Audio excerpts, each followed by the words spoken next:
You used to go in there every day with a smile. And over those 4 years, I lost that smile dramatically. I was miserable.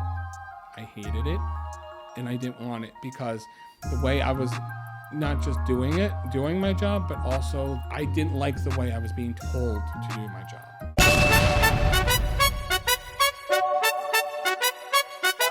What's up, guys? Lift and Love. Lift and Love here. Where did you pull this question from? Why is that? Lift Love. Crochet. We out. What's up, guys, and welcome back to the Lifting Love podcast. You are awesome. If you haven't, hit that subscribe button right there. It's somewhere over here. I forget. I'm pretty sure it's on this side. All right. I did the math. It's probably not on that side. But if you haven't hit that subscribe button, follow us on all social media. Man, today's podcast is a special one. We just got done recording me as a guest on his, so go check it out. It's actually right here on this channel as well. So, a friend, most importantly, friend. He's a husband. He's a father, a community leader, an entrepreneur. And I'm absolutely going to butcher his last name. It is DJ Surechia from Teklite. Whoa, man, that was you got it. You got it. I'm thrilled. That was good. Let's get a little round of applause. Yeah, man. I'm like that guy from Key and Peele, man. I'm telling you. D Nice. Is there a run in it with last names? Awful. D Nice. Well, first and foremost, thank you for being on the podcast. Always fun to have a friend. Always a good time to have a friend come on the podcast. And thanks for allowing us to film here. Thank you for letting me be on the podcast and being part of this. This is actually really exciting. I've been dreaming of this day actually happening. I think this is our first actual podcast in person. Yeah. Oh yeah, if nobody knows, me and DJ did a podcast last year around this time. Was it around this time?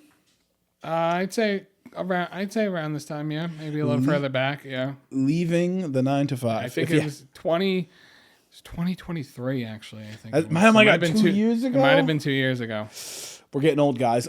Things are happening fast, but enough about me. Let's dive right into your story, man. Where does your story start? I feel you do so much. I want to get to that because I feel like a lot of people don't know what you do.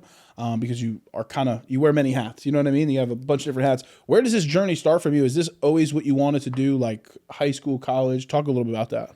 Yeah, so just to go to my story a little bit. So it all started in a kingdom far, far away. No, not For Narnia. Not at all. Just average guy just grew up in Selden here on Long Island, which you're visiting today. Yes, I am. In case your viewers don't know. And trying to cut all the high school mumbo jumbo out. But I actually went to college to be a linguist major, so I was going to be a translator, believe it or not. I know that's kind of weird. Wow. I used to speak all these languages. I do not remember much of them now. Spanish a little bit more. Hold on. How many languages? Okay, it was 12 I used to brag about. But okay, but you couldn't have a conversation at all right now? No, not at all. No, not as much as Spanish. I've been pulling my roots back because I had a training in the last few months that it was all Spanish, and I really dug deep. It hurt. What was real quick, because I do remember this now that we're talking about it. Why a linguistic, and how do you even hear about that kind of career? That's something that's so niche. So, you know what I mean? Yeah, I get that. So I was actually I took Italian. You take a language in middle school and high school, and I was with Italian for a while, and then I decided I wanted to go into it more and just go hey, I want to take on Spanish and French, and I started learning more and just diving deep and learning. And actually, it was kind of weird, where this brand all came together was I was taking an AP bio kind of class. So much for the high school mumbo jumbo out. Wait, you know what? We're going right into it. Go right into it. So I was taking AP bio class, and I got to find the video. I should send it to you if I can find it. That it was we talked about the quick the Bible story of the Tower of Babel, and how it was one language, unify them all. And I kind of like, I did like have you ever seen those videos, like the hand drawings and like they erase it and go, I did that. It was epic. It was cool. I got to find it. It was really fun. If you find it, we will overlay the video. Okay. Put a link to it. That'd be great. So I did that, but it cultivated languages together. It was like my 12th grade year, and it was like really kind of cool. And I really like, I think it really all started like 11th grade and then kind of perpetuated into 12th grade. Anyway, so I decided at that point I wanted to be a translator. And so I kept wanting to go. I didn't have like a specific language in mind yet, but I had the idea of that this is what I want to do with my life. Yeah. And I felt more of a calling. I was actually volunteering at my one church at the time I was going to, that I was helping the homeless feed them, and a lot of them were Spanish based, a lot of Spanish background. So I was like, if I could talk to them, I could help them more, and that was kind of my heart behind it. And so now we're going to jump into college. So I'm going to college to be a theater major, not theater major yet. Sorry, I jumped way too far ahead. He said, you know what, sneak peek. And you know what, you did choose a language. You said, I want to learn all of them. Exactly. So I'm going and I still remember I was taking nighttime, so an evening class, 3-hour evening class, out of my mind. Don't know why I did that. You are a crazy man. I'm taking an evening Spanish class. Because it was just the way my schedule lined up. I had to take it. My first semester, and it's midterm time. And I take the class. I'm like, I got this. I flunked it. And not to mention, I was also sick while taking it. Like, I had, like, the flu or something. I had to be there. So, mentally, I was not fully there. Dude, you just checked out. I get it. So, I didn't know if this is going to be what I wanted to do. Some came over like, do you really want to be, is this what you really want to do for the rest of your life? And I also found out other people in my class at that time they all flunked the class, the language too. But that still didn't deter my brain and my reasoning for hey, do I want to do this for the rest of my life? And I felt like God was kind of speaking to me there. Listen, I want you to your ears to be open right now. And so I was kind of in that weird spot, do I really want to do this? What do I want to do? So I prayed about it. I kind of watched what would happen. And sure enough, because life works out that way, my theater so I was taking a theater 101 class. Just for some credits? It's an elective class. You had to take a general elective, a music, art. So I took theater because just randomly, just hey, I'm going to do this because the other classes felt boring. So I was already I already enlisted into it during the semester. So I had been already in the class. So I was already taking it, and it was just something whatever. And huge shout out, if she ever watches this, Becky Goldberg. Huge reason why I got into it. And I do shout her out time to time on my Facebook. Because if it wasn't for her, I would have never gotten into where I was today. She's a huge factor of why I did theater. So during this time of searching now, I'm going, finishing Spanish for the year, and we're going into literally I'd say this is that following week, I'm questioning, looking. Ready? Jobs for a theater. That was the unit. This is roles of theater. Could have it been spelt out any more? And we were doing a project that basically we had done prior. Everybody had to write a play of some sort. I don't know for what exactly the project was. But then selective, we had to become a theater company. We got put into teams. And had to be you had to have a scene designer, you had to have a lighting designer, you had to have a sound designer, you had to have an actor, all the parts of what a theater, a company would come in and do, set up, breakdown, all that kind of stuff. Exactly. So, but then you also had to write the play. That was a project before. Oh, and then one of them gets picked. Yeah. And then now you have that's crazy. So you're doing this, and what happens? So I decided I want to be the sound designer. I get volunteered to be the sound designer. So I sit there and I remember still sitting in the hallway outside the class, like doing sound design. And like when I say sound design, not like, oh, I'm going to do frequencies and all this, like find a clap effect, find a siren, insert your effects here, man. Like, but it was like a bunch of them. I got to create lightning and doors creaking and like different things that could be triggered at certain points. And I was like, wow, this is really like when it all came, I was like, okay, this is nothing. I just put them in. I didn't even know like what certain text things were. I just had my laptop and I just kept hitting play on. Like I think I had iTunes, like I was doing it on. So I'm like good old iTunes ready to pay for everything. Yeah, and so like I'm just hitting play on it, and I'm like, is this like really like it? And when I saw it all come together, I was like, this is cool. So I figured out this is like what I'm like. Maybe I should go into this. Like, let me dive into this. What could this be? Yeah. And so I'm like, you know what? I was still like an undecided major. They called it like undecided. Like yeah, it's kind of like where you're like stuck in the middle, right? Where it's kind of like you're kind of taking the credits towards this degree, but you're not really like fully in. You're like all into like your major, right? Yeah, so like it was general elective credits kind of thing, and that's what the theater 101 I was in was satisfying. So I was like, you know what? I want to be a theater major. So I go to the admin office and I'm like, listen, this is what I want to do, what I need to do. You need to fill out this paperwork to change your major to officially declare it, blah, blah, blah. And you got till this day. Dude, I had 2 days to get this document filled out. And I also had to go to like a certain meeting, which which I had no clue how it happened, but it was the next day that meeting had to be signed off on. And I was like, what? So I got everything fell into place. I dropped the application the day it was due and get that switched over.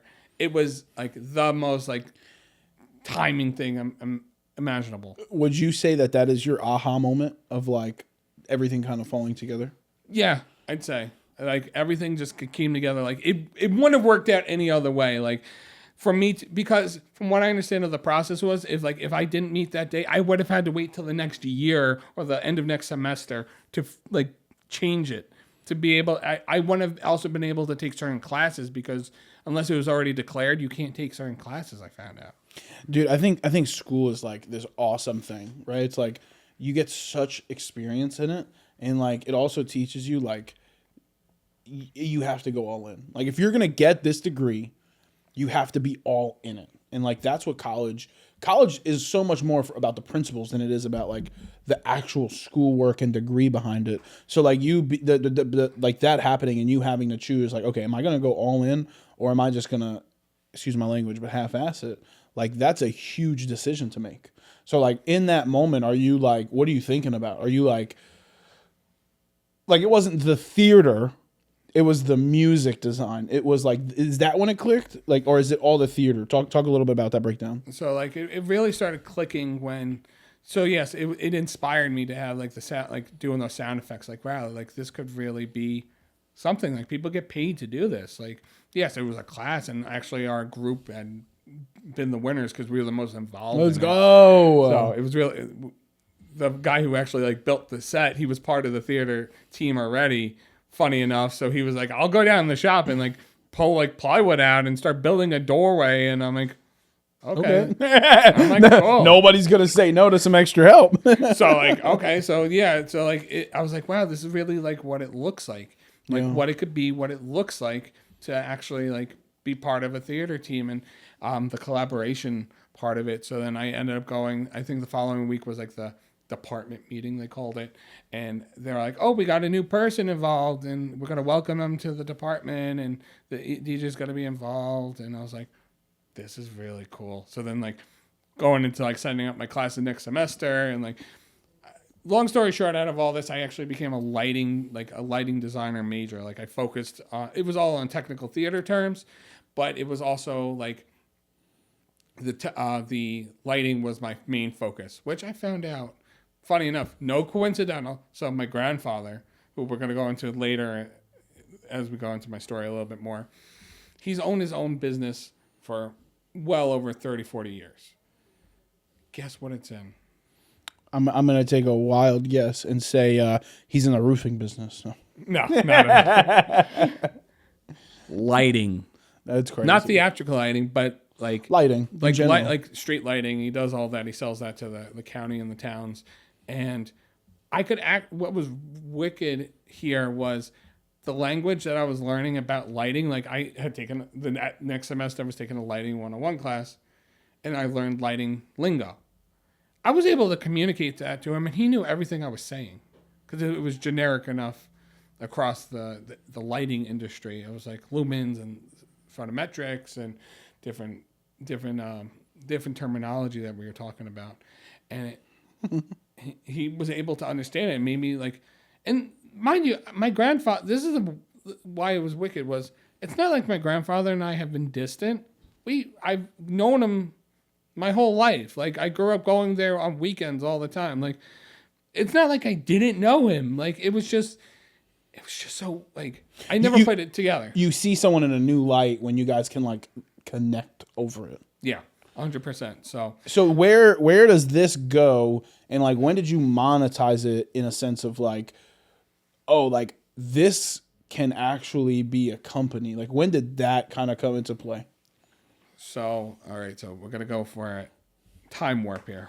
Buckle down, Lenny. Buckle down. Like we're getting ready. We're getting ready to ride the world. I finished Suffolk, and Tori and I.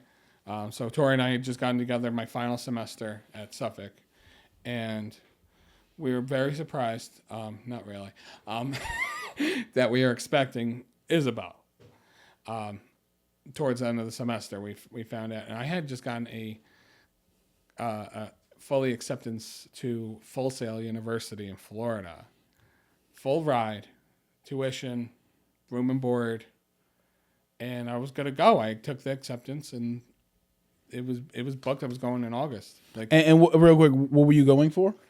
I was going there to continue technical theater, so that was more the live sound and lighting application like you see on touring rigs, which I found out they actually do the lighting sound for Warped Tour. So the people who graduated from Full Sail actually went on tour with Warped Tour. Dang. So it was really cool.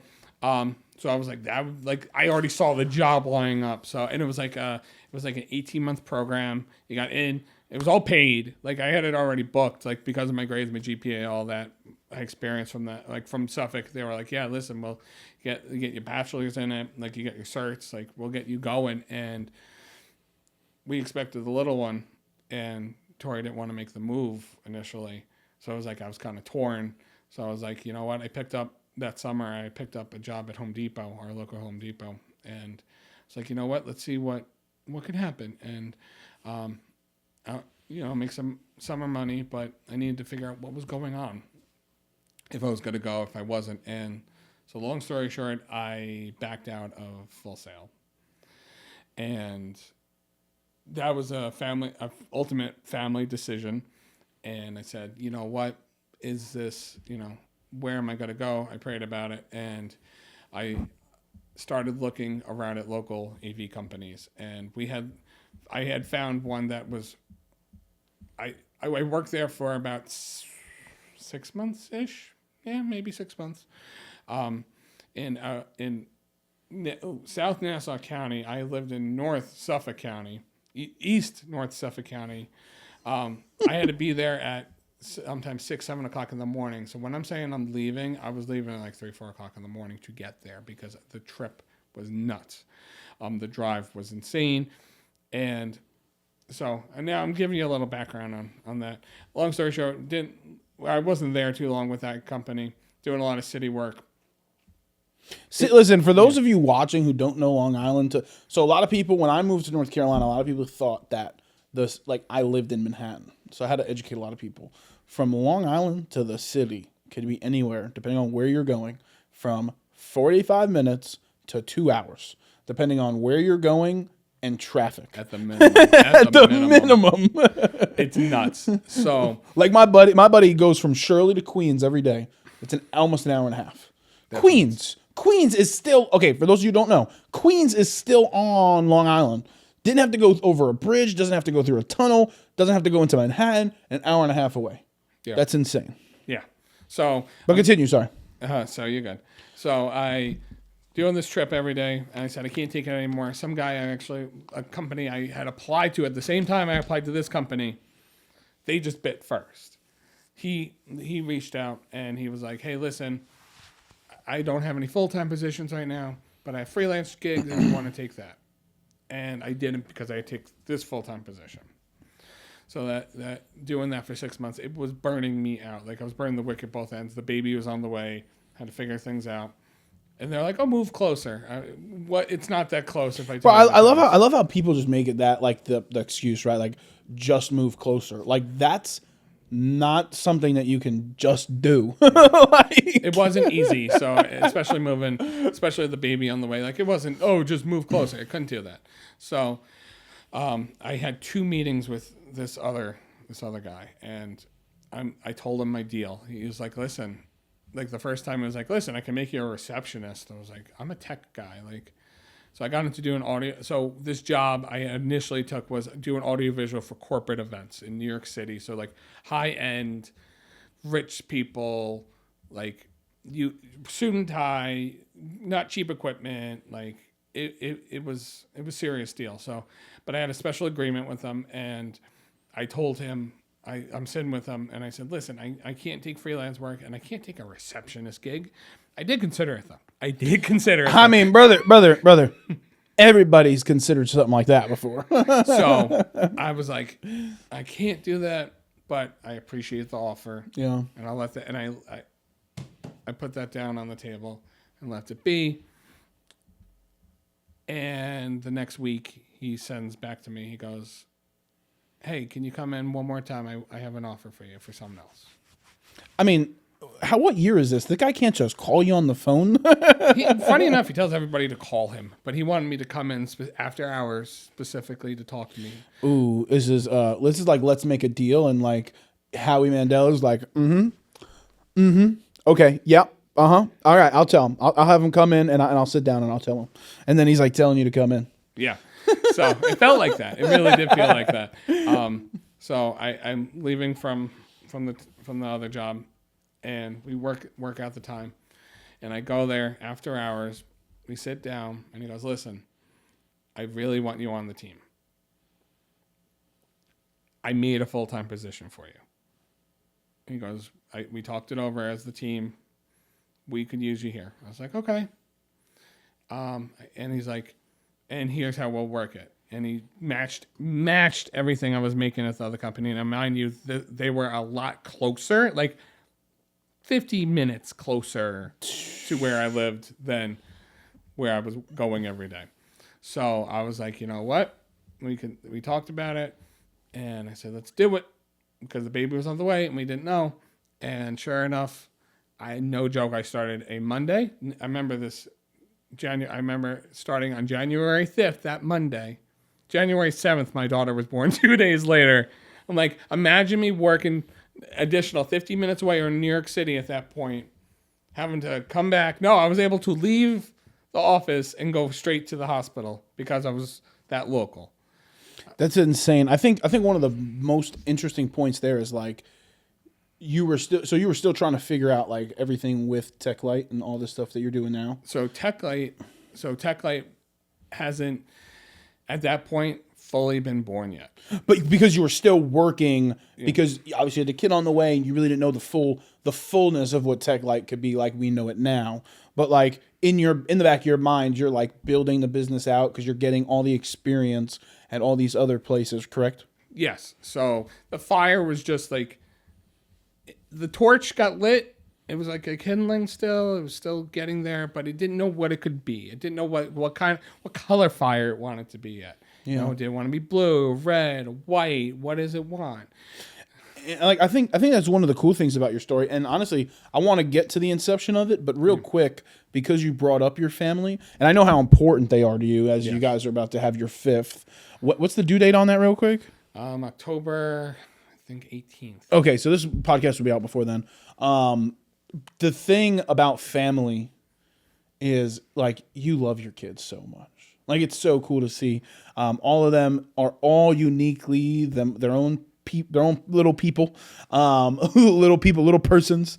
like how impactful has family been for you, especially like going from just being you as a person to now you, your wife, and having kids? So it has been an integral part of everything I've been, everything I am, and everything I continue to be.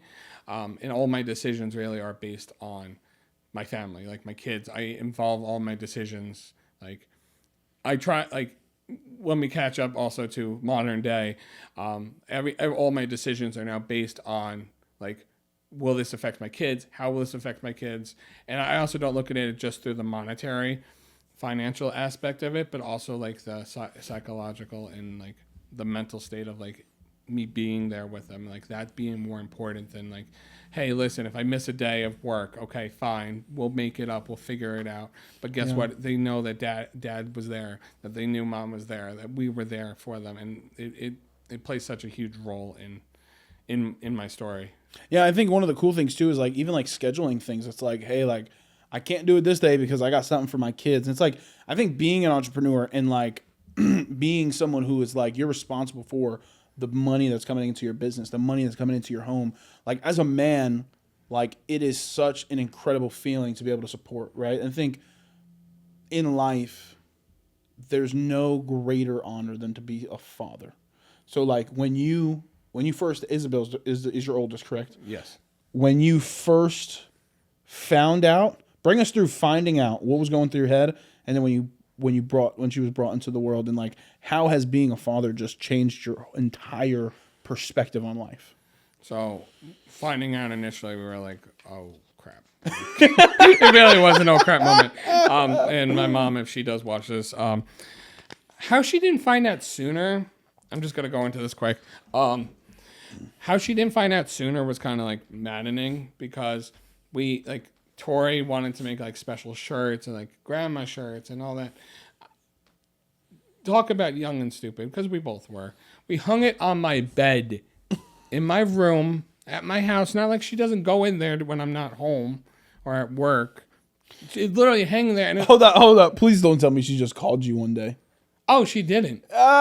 She didn't. My friends called me. So my best friends at the time said, hey, we need to have a talk when you get home. And I was like, I told Tori, we're driving. She goes, she knows.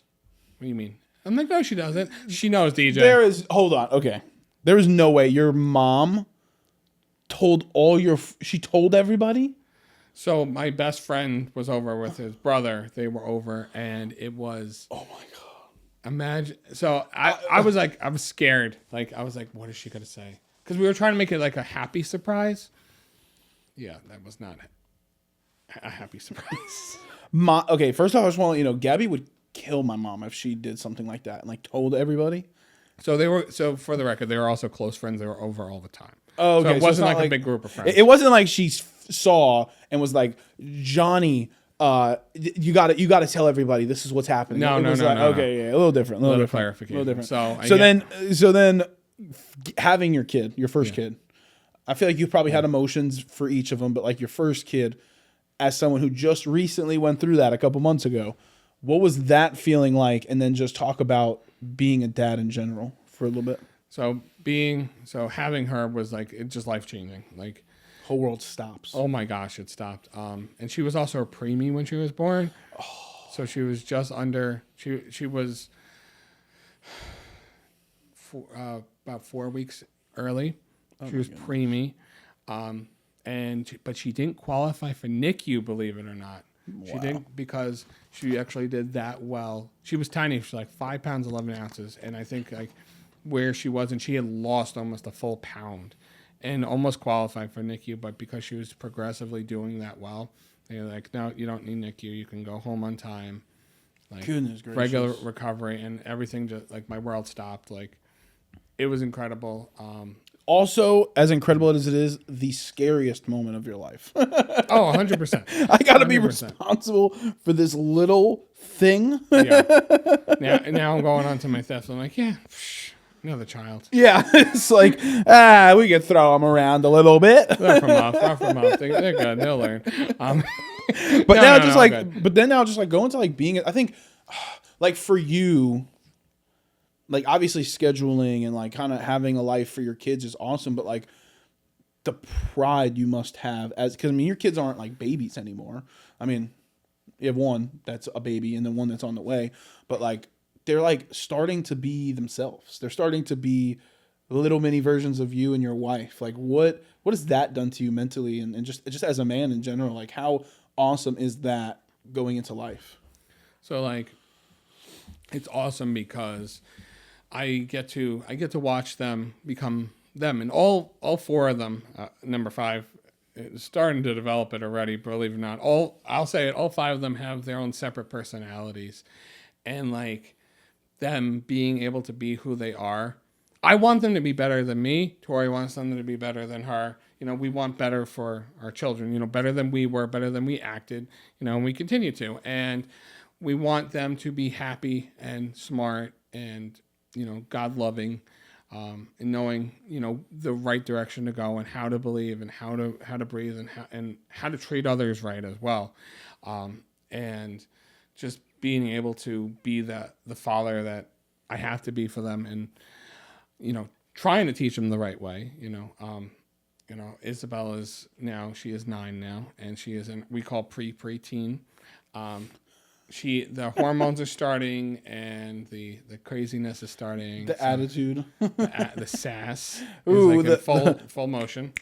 The sass. Oh my gosh, you could have done that any other way, and it would have been perfect, spot on with her. It was beautiful. So, but going back to Teklite, let's get to that origin story of like, I think there's a difference between like, okay, I'm good at something, and then realizing you're so good at something that you can start a business, because starting a business, being an entrepreneur is very hard. I couldn't imagine doing it with kids. Like I currently do it, but I've been doing it, so it's a little different. But like having a kid and then going into it, like talk us through like that origin point and how was it in the beginning? Like how stressed out were you? So going into getting like, I'm gonna like try to feed you in here onto like with the Teklite brewing. So now I was working for this company that I told you for that he invited me and made a full-time position for me for about 4 years. I ended up doing everything in the company minus the check. So doing the equipment rentals, job specs, engineering, running the shows, programming, like a lot of brain power went into it, and also a lot of physicality. It was a very physical job.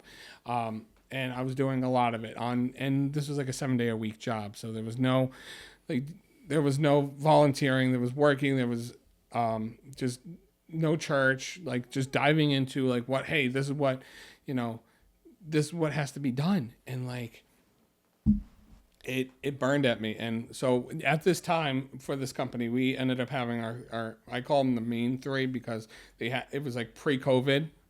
So our main 3, Isabel, Dakota, and Micah, all before 2020. And I was working for the company during this, like right before it. And I was getting burned at the stake. It was overly sarcastic. It was not a healthy environment. And the way Tori had expressed to me was, you used to go in there every day with a smile. And over those 4 years, I lost that smile dramatically. I was miserable.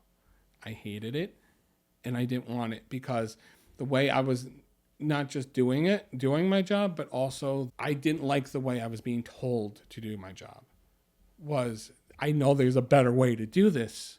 I know there's a cleaner way to run the cables. I know there's better ways to do it, but I was literally handcuffed that I couldn't do it the way I was supposed to be doing it. And we were getting gripe for doing it the wrong way.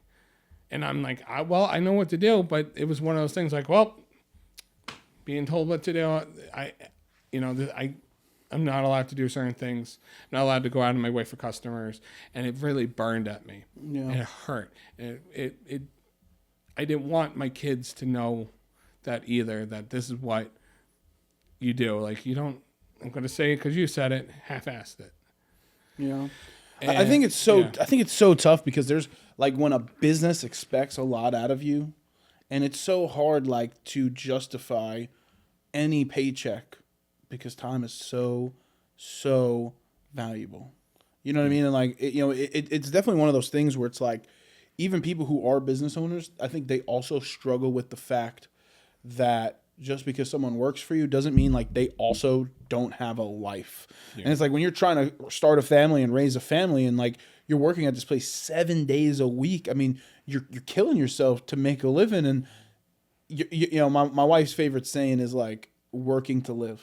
And it's like that's all you're doing. It's just like where's the what's the point in that if you can't be happy and fulfilled in what you're doing? And just as an outsider, because I didn't know that part of your story, you could see the happiness when you do what you do now. Yeah.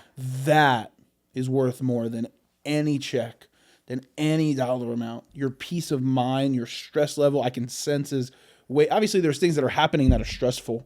Like being a business owner is the most stressful thing anyone's will ever do in their life. It's lonely, it's depressing, but it's also super rewarding and fulfilling and all these awesome things at the same time. So to see and hear where you were, and see where you are now is just incredible. So, yeah. So, it really, like I was saying, it deteriorated me and I went through a lot. It actually got really bad and I've told you stories about my dad. My dad actually walked into the job when I wasn't there. He went to the office and like got into a screaming match with my boss. I had no idea about this. And he just like, what happened? He got into a whole screaming match because he saw how miserable I was and like they were treating me terribly. And they're like, well, he has to work. He has to be like, they literally justified me being talked to like this. It was sad. I just don't like, here's my thing. And if you're an entrepreneur watching this, you have to treat your people good. This is like entrepreneur 101. It's like, if you need someone to work for you, because like, obviously businesses can grow to a point without employees, but once you get to that point, you need to treat them good. You need to take care of them. You need to like make it rewarding. But like a job is one thing, but like to have an environment where you make people miserable, like who the hell wants to work for somebody like that? You know what I mean? But at this point, you're doing that out of necessity. Like you have to work. It's crazy to think that there are entrepreneurs who think that people will work harder at their business than they will. Yeah. So I remember. Sorry, my little 2 cents. You're good. So I remember. So I had applied a union AV position came up in a couple towns over from where this office was, and I was like, okay, this is a great. I got an interview with them. They did city work, but it was union, so you got benefits. I wasn't getting benefits also for these 4 years. I was not getting insurance. I was not doing any of that. The company didn't have that. I was just literally working to live. And it was disgusting. It really it deteriorated on me. For as people in my industry also call it, is for the love of AV. And it's like the love of AV, like it gets to a point of, hey, I do this because it's fun, like podcasting. Okay, yes, I do podcasting not because I want the check, because I want the content. I want to be part of it. And there is a balance of it. And it's also finding what you love. And I really just realized now, I don't think I said host of Testify LI podcast, Long Island podcast. My bad. He's also the host, and he's the host of the amazing and incredible podcast, Testify Long Island. Make sure you go check it out. There should be things that you do for, you love it because you want to do it, and this is why. But there's also like I was saying, you don't want to be treated terribly.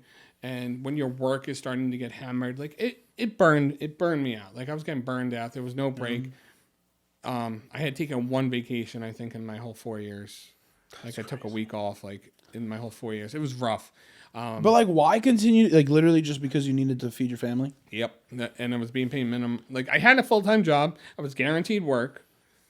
And unfortunately the pay was minimum wage, but it was like, we had the minimum wage was like I said, he had bridged over what I was being paid and a little bit better. Like there was OT involved and all that, but it was the way the system worked out. Anyway, not going too much into it.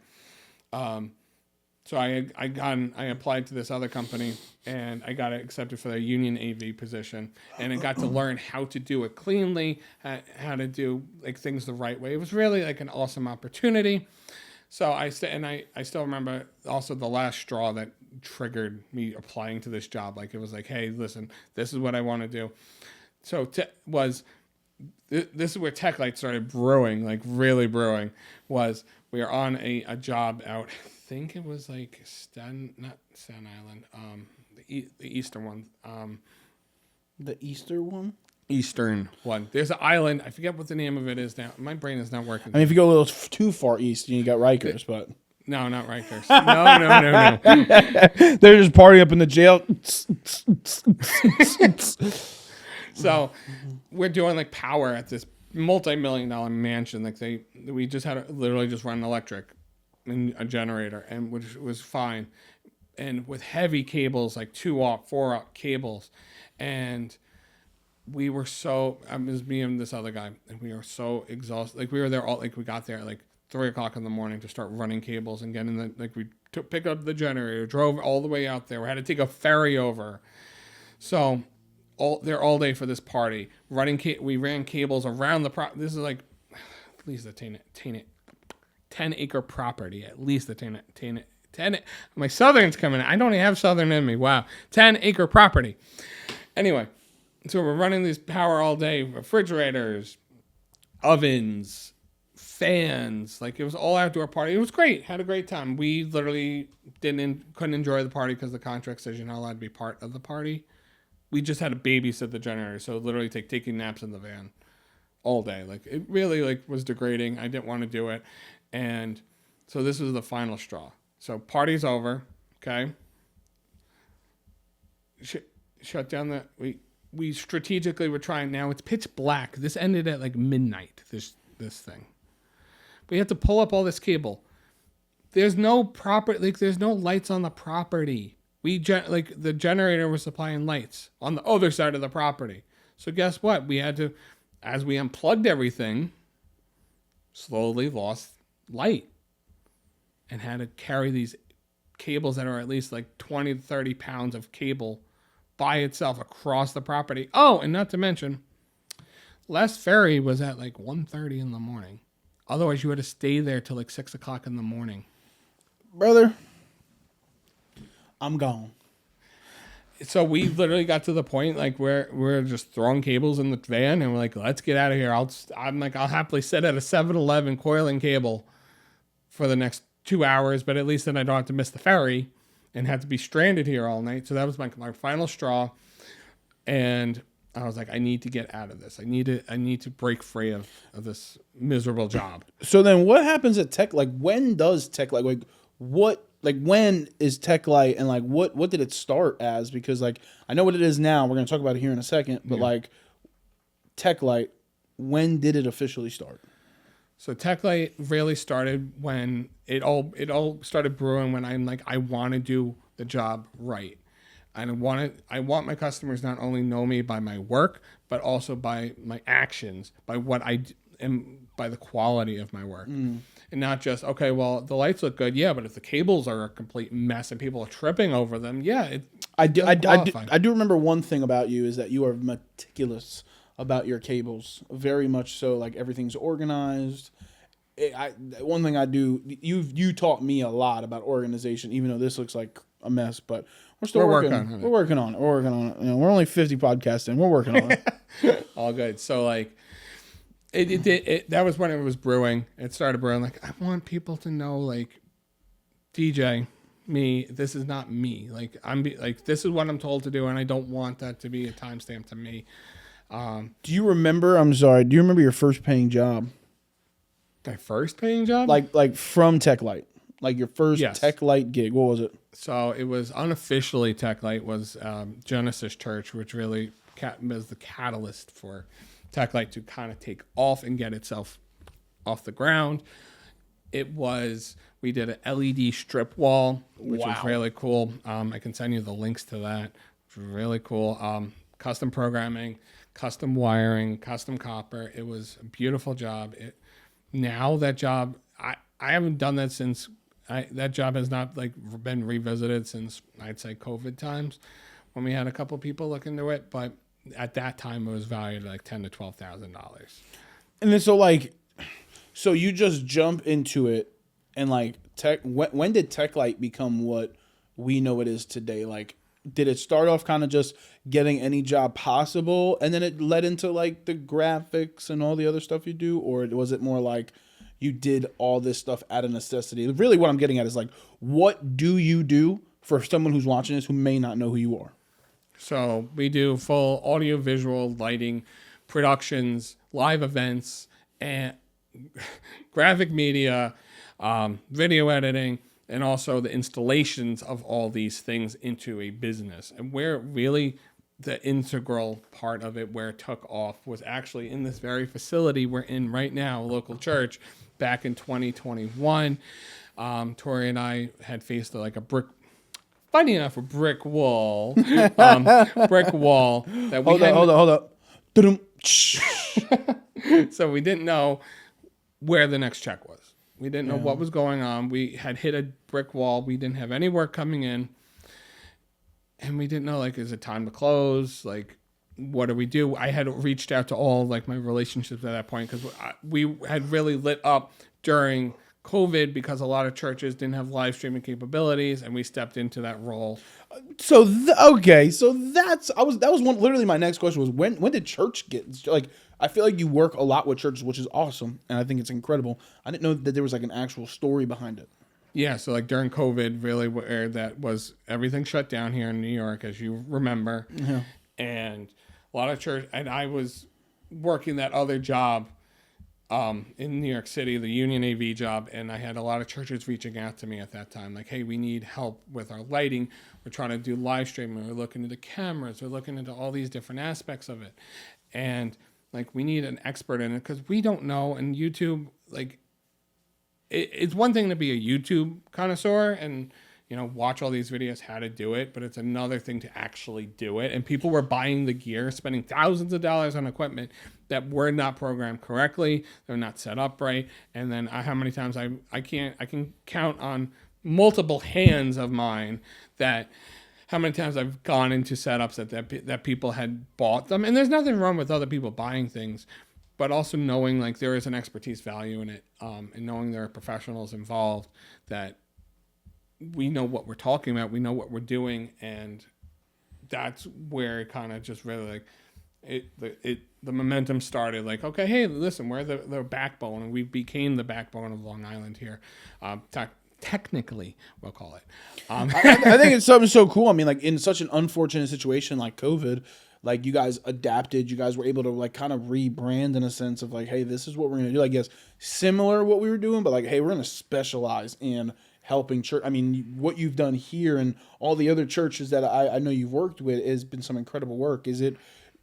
Obviously it's fulfilling as somebody who's a believer, but is there a field or an industry that you want to pursue working in, or what can you do? What can't you do?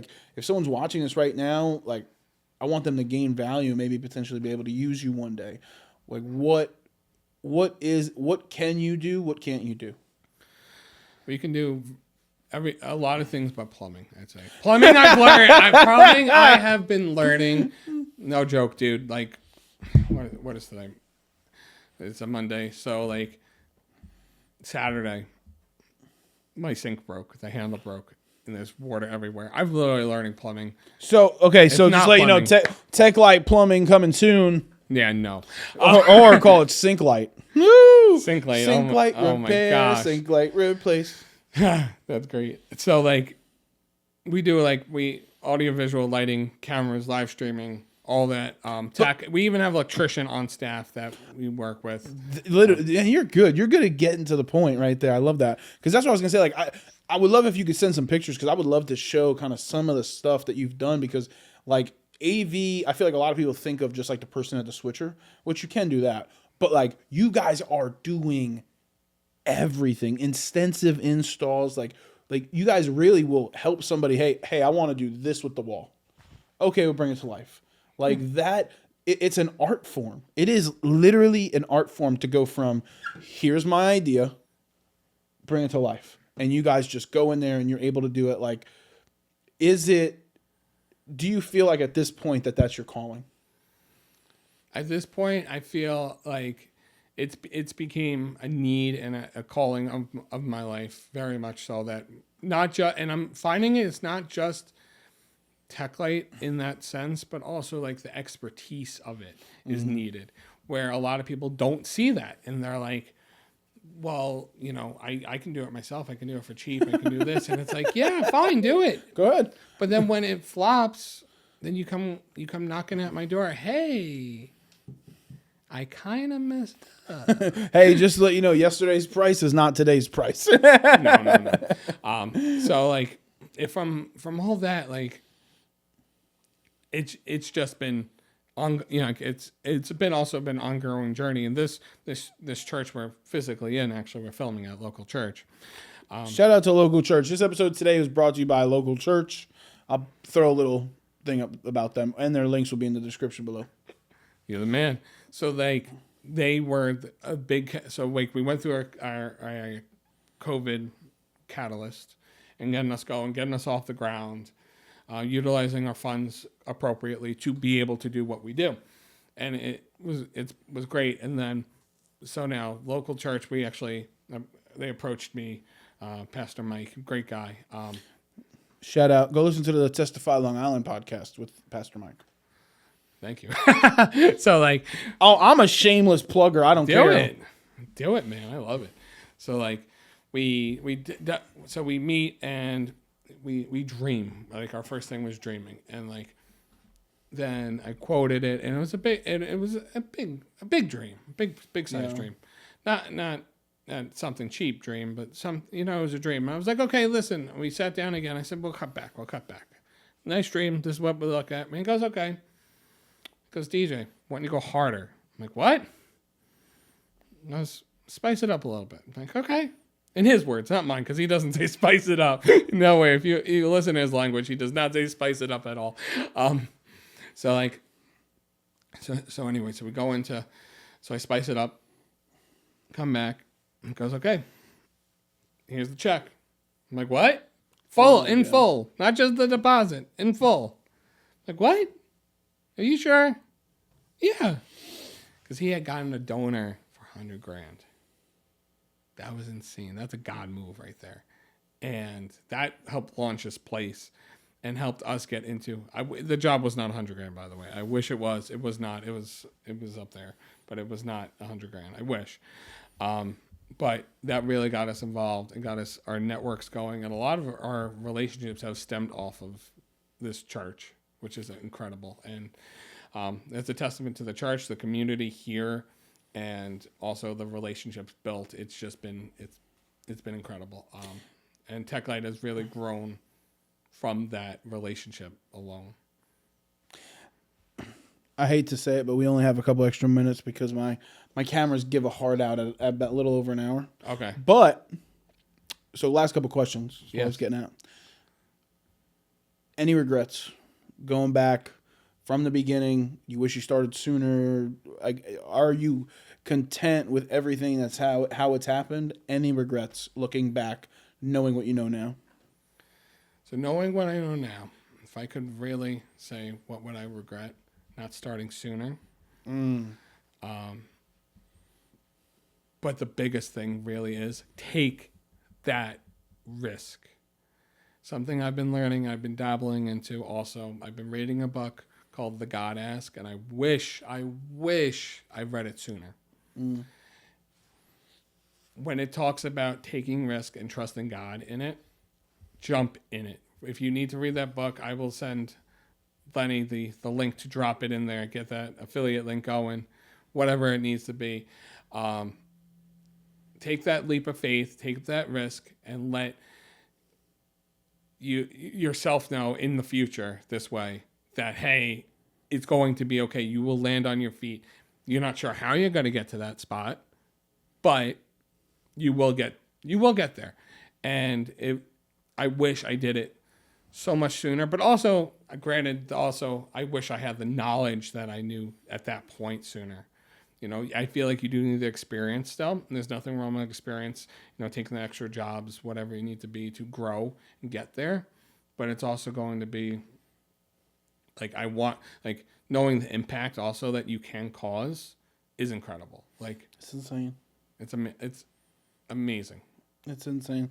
Well, it kind of jumps to my next point, but you're going to have to come up with a new one. Before we get to the last question, social media, where can people find you? How can people support you? Throw the podcast in there as well. Okay, so you can find me, Sorechia Light, on Instagram. Sorechia. Sorry. Now we need to coin that. That's a song. Well, I mean, Teklite- it's the whatchamacallit, it's the la la la lava cha cha cha chicken. It's Yeah. what was that Jack Black the Minecraft song? Yeah. Anyway, sorry. So, Teklite Associates is our Instagram for the company. Also, you can find us on also the podcast Testify li.podcast on Instagram, TikTok, Spotify, and right here on the Lifting Love podcast channel network. Whatever Keep we call calling it a podcast, niggas. I don't know what it is. Well, we're technically still on Lifting Love Reacts, but like Lifting Love Love Reacts. Network is what it will be called. There we go. Thank you for that. So yeah, that's the shout out. You can follow us all in there. Follow my journey. I do post a lot on stories. I'm very real. I live, I just posted something about, depression yesterday, and it is real and it's okay. Do you guys have a website too? We do. What's the website for Teklite? It's recent. We recently changed in the last year. I revised it. It's really good. TekliteAVL.com. Ooh, love it. Check it out. And then the absolute last question, first and foremost, just thank you so much for your time. Like seriously, it means a lot. Your friendship means a lot to me. So thank you for everything. Not only have you done for me and Lifting Love, but just thank you for being on and taking time out of your busy schedule. So reach out to Teklite if you need anything audio visual. Also does some graphics. I don't know how much he really wants to explore that, but he does some incredible work regardless of what he's doing for your business. So I do too much. yeah, hold on. Way too much. What is, for someone watching this right now, the best piece of life advice that you can give them? As literally your hard cam cut out. Look at that. Okay. I literally called Nice. it. So I called the it. quickest answer, best piece of life advice is just believe in it and go for it. Believe that you can do it and go for it. Study what you need to, and you got this. 100%. YouTube's there, Facebook's there, Instagram's there, TikTok's a huge resource for me. You know how many cooking videos I've watched on TikTok just to cook something right? You know how many better? of any videos I've watched on TikTok? So honestly, YouTube. research and believe in yourself that you can do it, and 100% you can full on go there.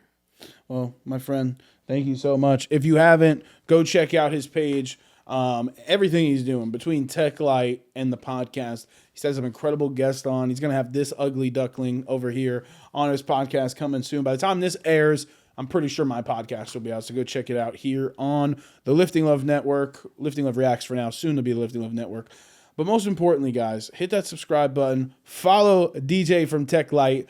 And most importantly, give it a second. Wait for it. You hear it? It's coming. Lift, love, crush, hate. Until next time, we out. We out.